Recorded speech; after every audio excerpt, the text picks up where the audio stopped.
First is Deanna Belcher. You have 3 minutes, and the timer over there will let you know when you have 15 seconds left. Hi, good evening. I'm Deanna Chappell Belcher. I'm a parent. I have 2 children, a first grader at Buena Vista and a 6th grader at Roosevelt. This is regarding the standardized testing in general. I choose not to have my kids take state tests or standardized high-stakes punitive testing because I don't think that they benefit from it at all. There's a lot of people that know a lot more about the statistical analysis of that, but basically I look at my kids and I see the most important great things about them are never going to show up on a bubble test. I just don't think it's beneficial. My kids are not among those most harmed by these kind of tests. They probably would emerge unscathed from the experience. It would be fine. But 2 things about that bother me. One is, I'm not okay with policies and practices that harm any of our children, even if they're not mine. And also, I don't feel like emerging unscathed is the best we can hope for from our public schools. So I just hope that we can rethink our over-reliance and our love affair with these tests. Thank you. Thank you. Next is Pete Mandrappa. I apologize if I mispronounce it.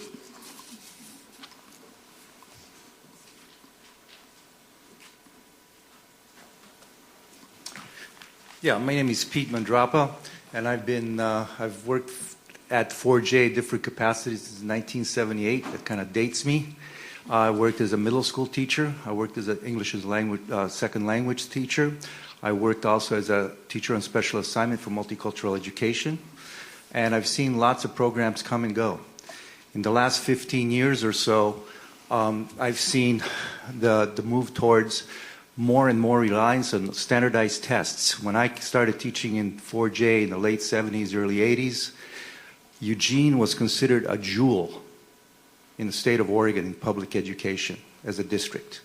Things have changed tremendously. In the last 15 years or so, the reliance on the testing has changed the district dramatically. I just want to remind you that this year, 2014, according to No Child Left Behind, every student in America was supposed to be proficient in math, English, and science. Now, in No Child Left Behind, of course, everybody that's involved in education knew that's an impossible task for educators and for people that work in schools. Instead now, we have a new set of standards that are going to do a lot of harm. As a teacher, teachers are not opposed to testing. As a teacher, I've given hundreds, if not thousands, of tests and quizzes to my students. But it was always to learn what they know and what they don't know so I can teach to that.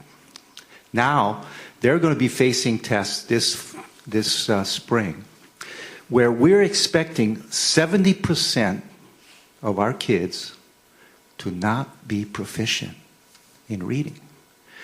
New York State piloted this last spring. 70% of their students did not meet the standard. What are we going to tell our students with disabilities? We're going to tell 95% of them that they have failed. That's what happened in New York.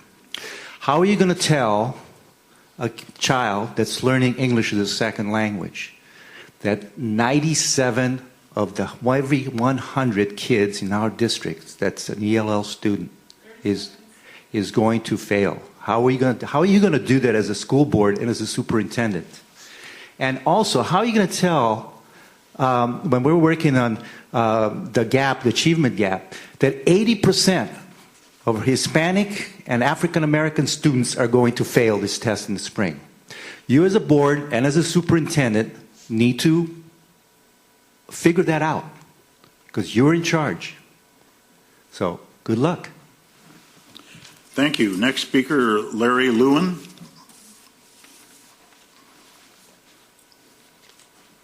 Thanks, Jim. Larry Lewin. I also taught in 4J.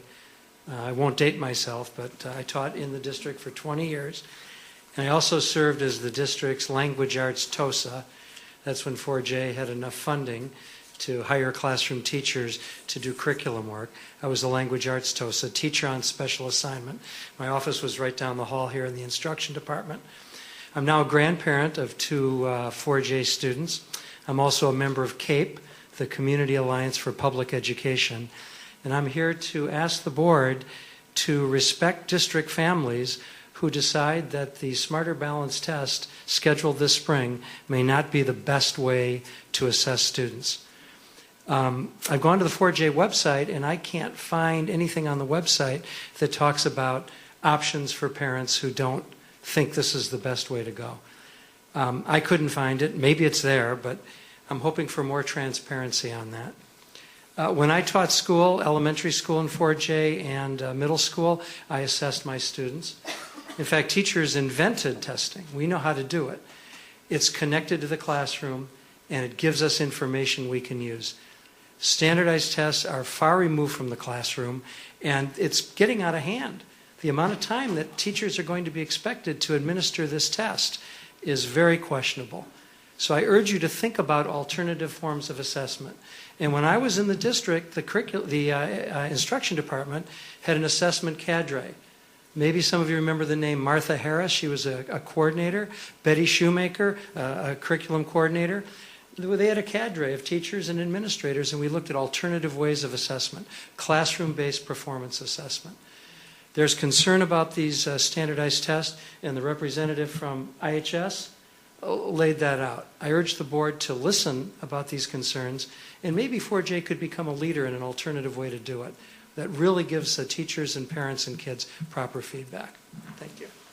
Thank you. Sophia Dossen, D-O-S-S-I-N, it might be I-H.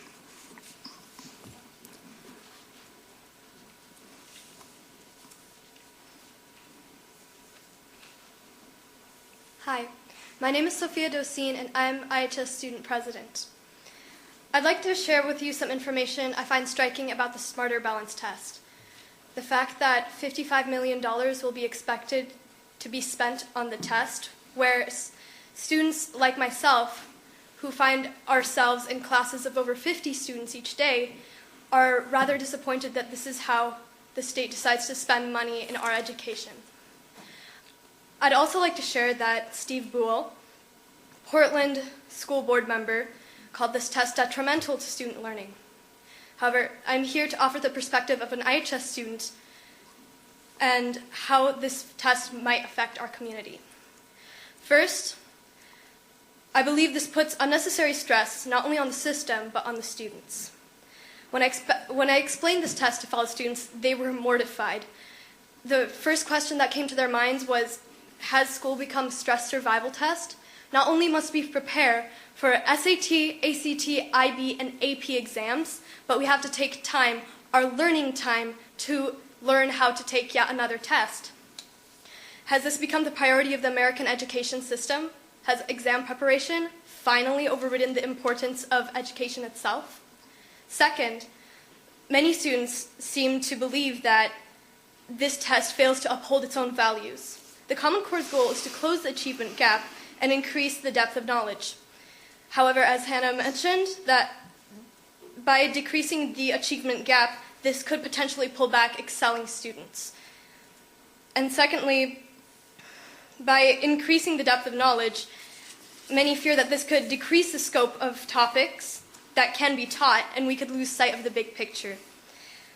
Students in IHS have a strong belief that high school is meant to be a general education, that students should walk out of its halls well-rounded and prepared to be global citizens. This could be in jeopardy. And finally, this is unfair to IHS seniors and to juniors everywhere. The Smarter Balance test is taken a mere few weeks before the IB and AP examinations. This takes away class instruction time and study session time for these important tests. It also brings unnecessary burden to overstressed and overloaded kids. Furthermore, students and families have already paid up to $300 for IB testing, and it is unfair to take away study time and throw in another another challenging test. I find it ironic that the test is going to diminish quality of well-established and valuable testing. In Eastern Oregon, there is a rather famous saying, "Cattle grow bigger as you feed them, not as you weigh them." I agree. Thank you. Next speaker. The next speaker is Jerry Rosiak.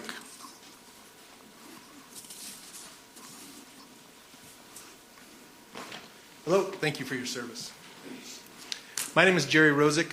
I'm a parent of a third grader at Edison Elementary, and I'm a professor of education at the University of Oregon. I'm here to notify you in person of my intent to opt my daughter out of this year's Smarter Balance tests. I've already submitted my notification in writing 2 months ago. I have received acknowledgement of this notification from my principal, the superintendent, and at least one board member. But we have not yet received confirmation that you will respect and support our intent to opt our daughter out of these tests. I could explain at length why my partner and I find these tests problematic, but I've already done so to you in writing, and other people here tonight are providing a more than adequate inventory of objections to these tests. Instead, I want to ask you, as my elected board members, why does the district refuse to provide parents interested in opting out a clear and easy procedure to do so? As a result, only those with insider knowledge of state and district policy know how to opt out of these tests. This is obviously unfair. Other districts have provided parents with a simple form to fill out. 4J, however, provides no such form. 4J provides no information about opt-out rights on its website.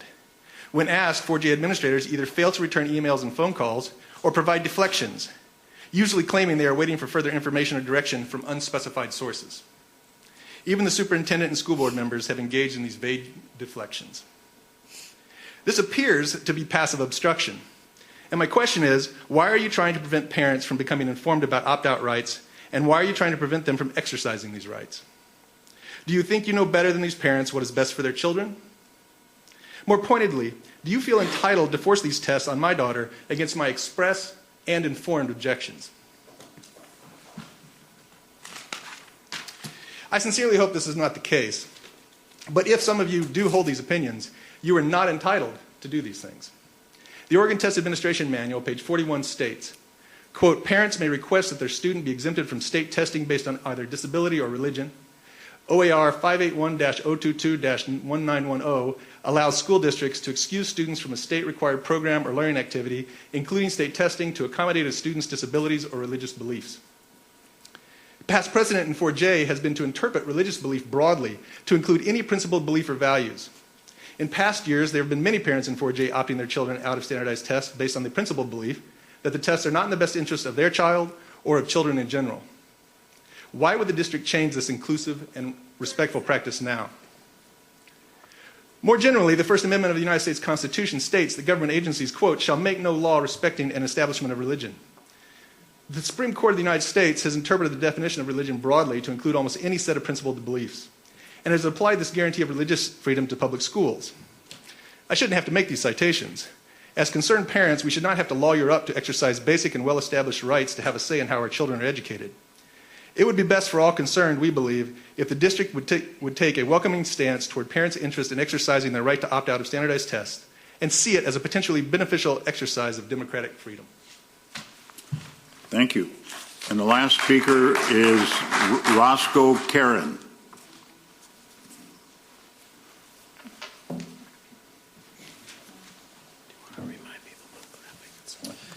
Members of the board, first, thanks for your service to our community. My name is Roscoe Karen. I'm a retired 4J middle school teacher, and I'm an adjunct professor in the U of O College of Education, and I'm a member of CAPE. About 10 years ago, I worked with Jim Slemp, the 4J assistant to the superintendent, George Russell.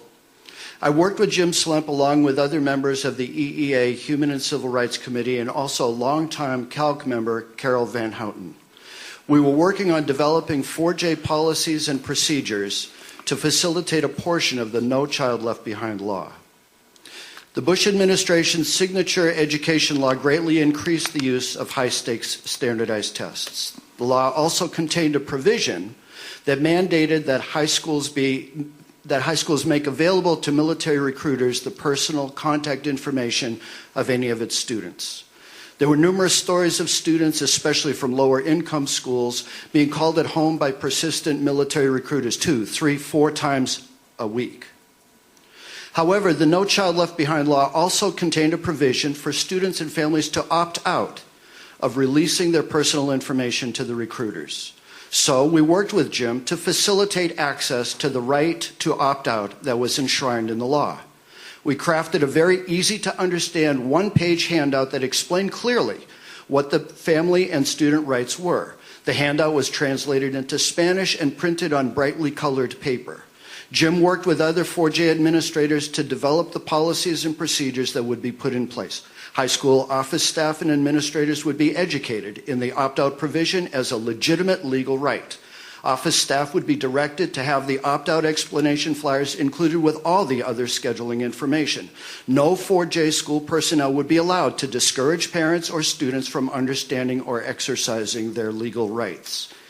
It was a pleasure to work with Jim Slemp in this endeavor. I consider him to be an ethical and professional man. Board members, we face a similar situation.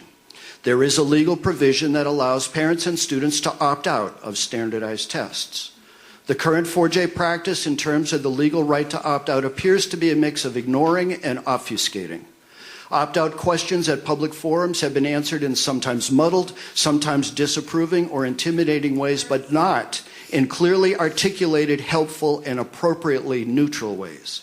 It is your responsibility to match Jim Slemp's ethical and professional approach to crafting an easy-to-understand, easy-to-access, and easy-to-implement policy and procedure for this legitimate legal right. Thank you. But now, I should have noticed the audience of this before. We do not applaud. I let the first two go, so I had to let the third one go. The reason that we don't want people applauding is we don't want to have audience members intimidated if they have a different point of view. So next meeting, they can jump on me as a board if I fail to announce that early. Next, we have comments by the board in response to items they heard from the audience. And Craig. Yeah, this has at least generated a thought that I had because I attended a meeting last Thursday where Jesse Hogepien, I believe his name is, spoke. And he was talking primarily about his leadership in a boycott by teachers at Garfield High School in Seattle, where they were boycotting a Seattle adopted test called MAP, which was Measures of Academic Progress. While I disagreed with the speaker on many areas, one area caused me great concern, and that was in response to a question by a student from Churchill towards the end of the meeting, asking if I decide not to take a test, I boycott a test, what does that mean for me? Does that mean I won't graduate, I won't go to college? And the speaker said that if you don't take the Smarter Balance test that'll be offered later this year, that has no impact on you, which is not right. That there is either take that or some alternative assessment, SAT or ACT, some other evidence of proficiency. And I think he misled that student, and it reflected to me that he really didn't know what's going on in Oregon. He was from Washington. He spoke about his experiences with a high-stakes test in Seattle, but the high-stake test was for teachers, as I heard him say, because it affected evaluations. It was not a high-stakes test for kids. It showed progress, but it was not a diploma, no diploma sort of high-stake test. And I think it was unfortunate that he didn't make that distinction early on in the talk. So I think, as Hannah was saying earlier, we all need to be open-minded and really think this stuff through and really try to act based on factual information. And we may all have opinions that differ at the end, but at least we should start with the process of an analytical framework to puzzle our way through the issues.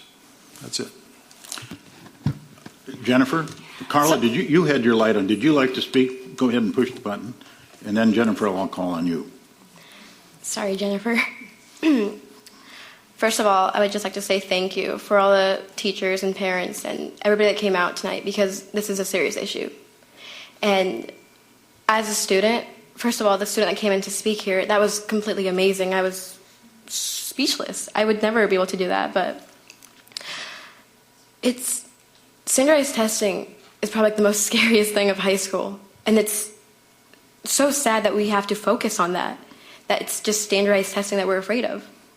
And I urge the school board meeting to really, really take in consideration all of these comments and all of these thoughts, because it might be really biased, but it's because we've already faced that. We've already taken those tests, and we know how it feels like to be rejected and how it feels like to be told that you're not good enough. And I didn't pass the standardized testing, and so I was told that I wasn't good enough. But yet again, I'm the representative of a school board meeting, and I was a future first citizen of the nominee for North Eugene. So what does that say? I am an outstanding student, and I'm finally realizing that. But because of these tests, I'm constantly told that I might not graduate. So am I not a good student because I don't know how to tell A from B? I know how to express my way through words, but I can't do it through circling a bubble. It's so important to take students in consideration that we're going through this, and we're teenagers and stuff, but we listen and we really care because we're terrified of our future. And I urge the school board to really, really talk to our students, because honestly, you could take a survey and none of them would know that Smarter Balance is going to happen in the spring. No one would know. There would be a little bit of students that would just know that this is happening because of their parents, because they're really, really urging them to know. But this is so hidden from our students. And I think that communication needs to be rebuilt and really addressed, because this is honestly stressing me out. And it's just me listening in. So I just urge the school board to really, really take in consideration that our students are going through this, that they're living this right now, and that they're terrified of what the future holds. So thank you for everybody that came out tonight. Really, thank you. Thank you. Jennifer. So